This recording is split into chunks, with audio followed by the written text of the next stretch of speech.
drive modes. So it stands to reason, if we want to capture a moment, the more shots we have of that moment, the more likely we are to capture that moment. So if we are photographing, for example, a squirrel jumping from one tree onto a branch of another tree, the more photos we have of that moment from one tree to the next tree, the more chance we have of having the decisive moment, the moment where it is perfectly in between those trees, hoping to grab that tree branch in front of it. So drive modes can be a really effective way of improving our chances. Now, every camera should have drive modes. Now, it's usually revealed in your camera by a little button which has a stack of rectangles on top of it and this kind of sundial timer sort of shape, if you like, as well. So you usually push that in and that will activate your drive modes, and you can go from being on a single shot mode, something like this, where if I keep my shutter pressed down, it will just take one shot, and then you can go on, activate it again by going onto something like high. I've got high plus here, and then you push that, so on high plus it will sound more like this.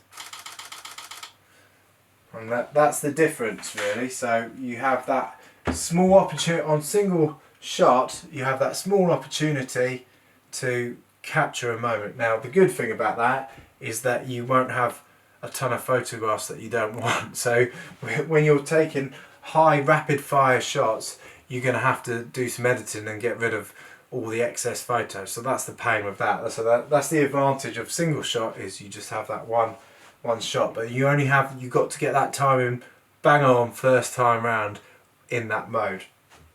So other modes that on here that you might find useful are, now not all cameras have all of this full range of modes, but they all have a version of it to a certain extent. Now silent mode is not on all cameras, but on a lot of cameras as well. So the advantage of silent mode is a much quieter shutter, and it will allow you to take photographs in sensitive situations. I don't know, if you're at a wedding, something like that, or if you're at an event where the noise of the clicker might be slightly distracting. Now with mirrorless cameras, the shutters tend to be a little bit quieter anyway, so you can have a completely silent mode with the mirrorless cameras, but with DSLRs you're quite often, because it's flicking the mirror up when you're pressing the shutter on DSLRs, so that silent mode can be quite useful in sensitive situations.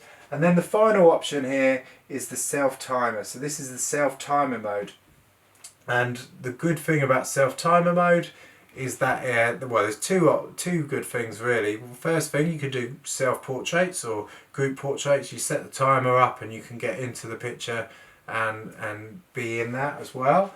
Now I tend to use this self timer 2 seconds, so it's got a 2 there, that means it's a 2 second if my camera's on a tripod. So if my camera's on a tripod and I'm using a slow exposure, like we were trying to get the stream of the flow of the water, slowing it down to 1/8 of a second, but we need the whole scene sharp, that means the camera will be on a tripod. Now even when the camera's on a tripod and you press that shutter, you can still get small vibrations and camera shake just when you press that shutter.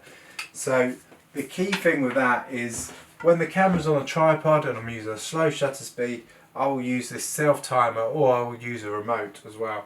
So the self timer can be a great way of just allows the camera to steady itself before it takes the picture. So I press the button, and then takes the picture. So that's drive modes really, and it's great to know the options that you have, and you can change your drive mode depending on the situation you're in and what you want to take, you know. So now let's move on to this idea. I like including this technique because it gives you, this is a sort of shot that you just can't take in any automatic mode. You know, you need to be in control of your camera to take this kind of shot. So it's a good one to practice, and it doesn't have to be with a cyclist, it can be with a pet, with a dog, it can be with a cat, anything that goes past. It can be with cars, motorbikes, anything that goes past, you can use this technique to create an interesting and different photograph. So to get this photograph, we're in shutter priority and we're using slower shutter speed. So this is at a 15th of a second. Now the key to getting a good photograph of it is to move the camera at the same speed as whatever is going past. Now if that thing that's going past you is closer to you, you're going to have to move it much faster, whereas if it's further away from you in the distance, you can tend to move it a bit steadier as it goes past. And so I'll demonstrate the technique for you now. So we're also in autofocus continuous, AFC, or servo, so it's tracking focus. So as soon as what I'm photographing here comes into view, I press that shutter halfway down so it locks focus, and I'm tracking it, and as it comes to this point, and I keep it at the same speed as it's going, and then I fire and move and follow it. And as I follow it, what I'm photographing should stay relatively clear and sharp, and the background and foregrounds will start to streak with the movement that I'm going.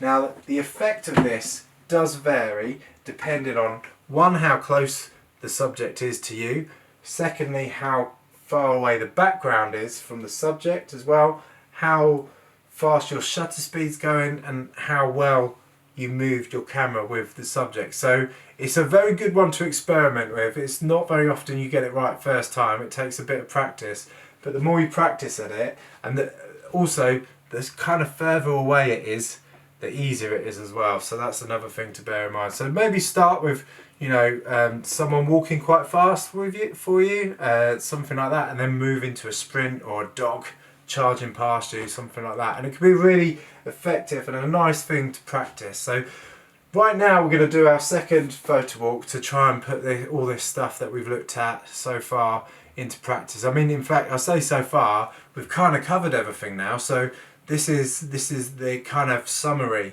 if you like, and we're just trying to pull everything together in this last photo walk. So this is a good chance for you to absorb and practice and sort of put everything out into the camera so it starts to feel a little bit more natural. So go out with your camera, start changing those focus modes, start changing with some your thinking about your compositions, thinking about that rule of thirds, using lines.